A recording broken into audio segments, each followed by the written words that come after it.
Bonjour, dans cet audio, je vais vous expliquer pourquoi, très simplement, je vais pas m'étaler pendant 2 heures. Le Dieu des religions abrahamiques n'est non seulement pas le Dieu créateur, mais en plus usurpe l'identité non pas d'un Dieu, mais de la vie, source créatrice de toute chose. Il y a effectivement une source, une intelligence qui est à la fois présente partout et en toute chose. C'est quelque chose d'assez complexe pour nous à concevoir et pourtant très simple. Dans les anciennes, entre guillemets, religions, si on peut appeler ça des religions, il s'agit plutôt de spiritualité, dans les anciennes spiritualités, le grand Dieu, si on peut appeler ça un Dieu, mais le mot est très mal choisi, parce qu'en réalité ce n'est pas un Dieu, mais le seul grand maître qui est au-dessus de toute chose, c'est la vie. Mais si je vous dis la vie, c'est assez abstrait parce qu'on a tendance à réduire la vie à notre monde et à ce qu'on peut voir actuellement. Or, c'est tout simplement le tout, mais le tout, pas le tout au sens où on va tout amalgamer et qu'il n'y a pas de différentes individualités, mais dans le sens où c'est ce point, si vous voulez, de départ, le point de départ, d'où est née chaque conscience. Si vous voulez, il y a une grande conscience qui s'est séparée en plein de petites consciences différentes. Alors elle sait tout. Elle a un point de vue omnipotent, mais c'est parce que c'est la vie. Mais ça n'empêche pas, dans cette vie, d'avoir différentes consciences. Comme dans votre corps, ça n'empêche pas que vos organes ont aussi leur propre personnalité, en quelque sorte leur propre rôle, et même d'une certaine manière leur propre conscience. Avant, on avait tendance à dire que la conscience était dans le cerveau, maintenant on se rend compte qu'elle est dans tous les organes. Alors c'est bien ça qu'il faut comprendre, c'est que on est certes tous un dans le sens où on fait partie d'un ensemble plus grand, mais on a notre rôle, on n'est pas interchangeable. On est une entité dans un ensemble plus grand qui, après on pourrait toujours s'imaginer des trucs, mais qui je ne pense pas qu'il puisse être dans un ensemble plus grand, parce que vous savez, c'est déjà quelque chose qui est global. Donc là je vous ai expliqué qu'est-ce qu'était la source. En fait, on ne devrait pas parler de source parce qu'il n'y a pas de création à proprement parler. Attention, il n'y a pas de création dans le sens où rien n'est sorti de nulle part.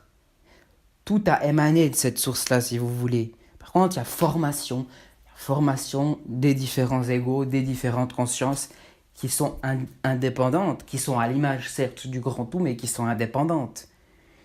On n'est pas simplement des briques dans un grand tout, comme les New Age voudraient nous faire croire. Non, on est vraiment des consciences séparées, mais dans un grand tout. Si vous voulez, imaginez-vous une bulle avec plein de petites bulles dedans. C'est exactement ça. C'est peut-être pas la meilleure image, mais c'est un peu ça. Et là maintenant, je vais vous prouver en quelques secondes, pas besoin de sortir 36 000 exemples, pourquoi le Dieu qu'on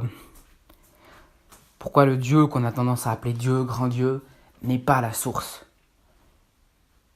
D'ailleurs, quiconque a étudié un petit peu le gnosticisme, même s'il y a aussi des choses fausses dans le gnosticisme, sait très bien de quoi il en est. Je vais pas vous donner 36 000 exemples, mais les quelques petits exemples que je vais vous donner vont peut-être vous parler. Est-ce qu'un Dieu peut être jaloux ? Parce qu'on nous présente toujours ce Dieu soi-disant omnipotent jaloux, comme si la vie avait quelque chose à foutre, qu'on l'a pris, comme si cette conscience, première conscience, avait quelque chose à foutre qu'on l'a pris. Non, moi, si j'ai un enfant, j'aimerais un peu de reconnaissance directement, mais si j'ai 1000 enfants, si déjà ils peuvent penser à moi, si déjà ils peuvent me respecter, je suis content. Et c'est ça, la source, elle attend pas qu'on se mette à genoux pour prier d'elle.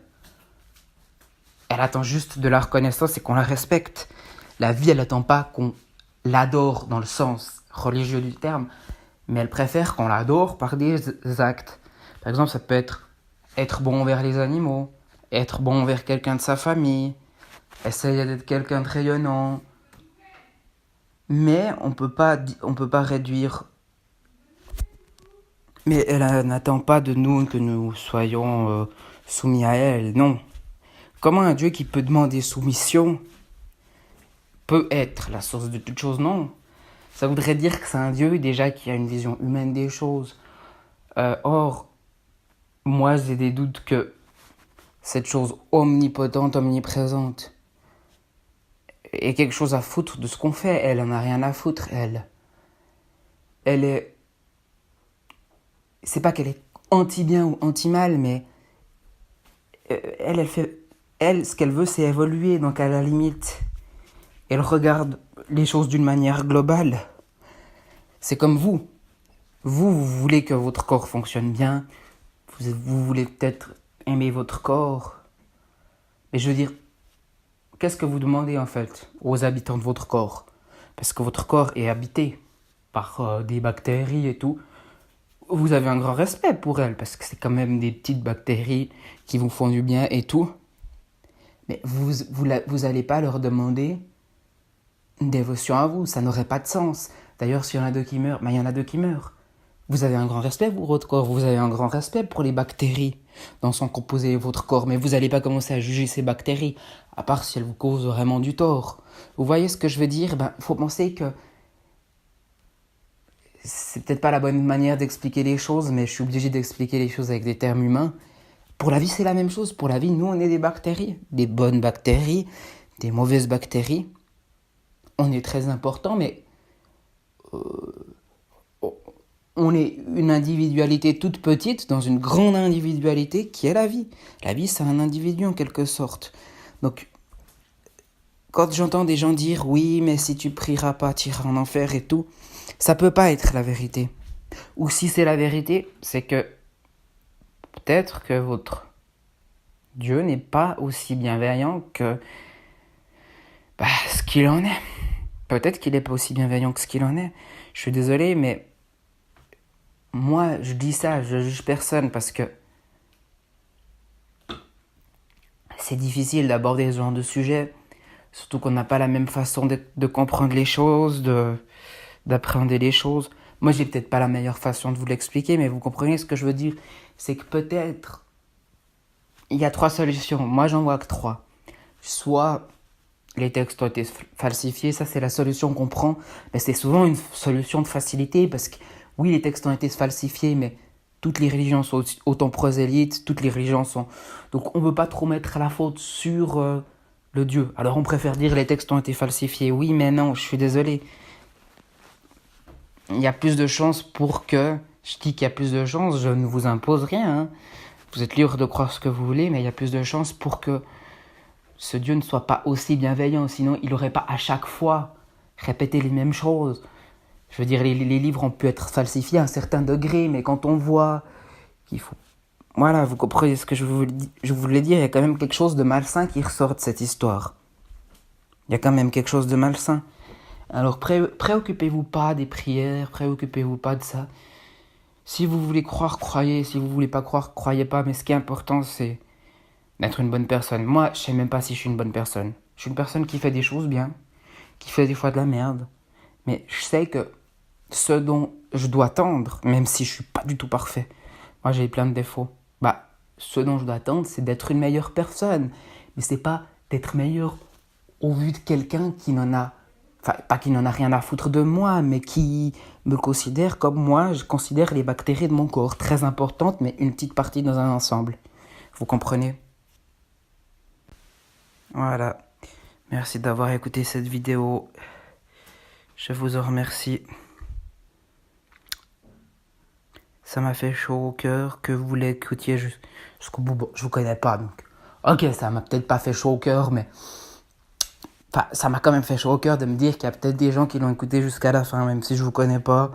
Je sais que si vous l'avez écouté jusqu'à la fin, c'est que ça vous parle. À bientôt.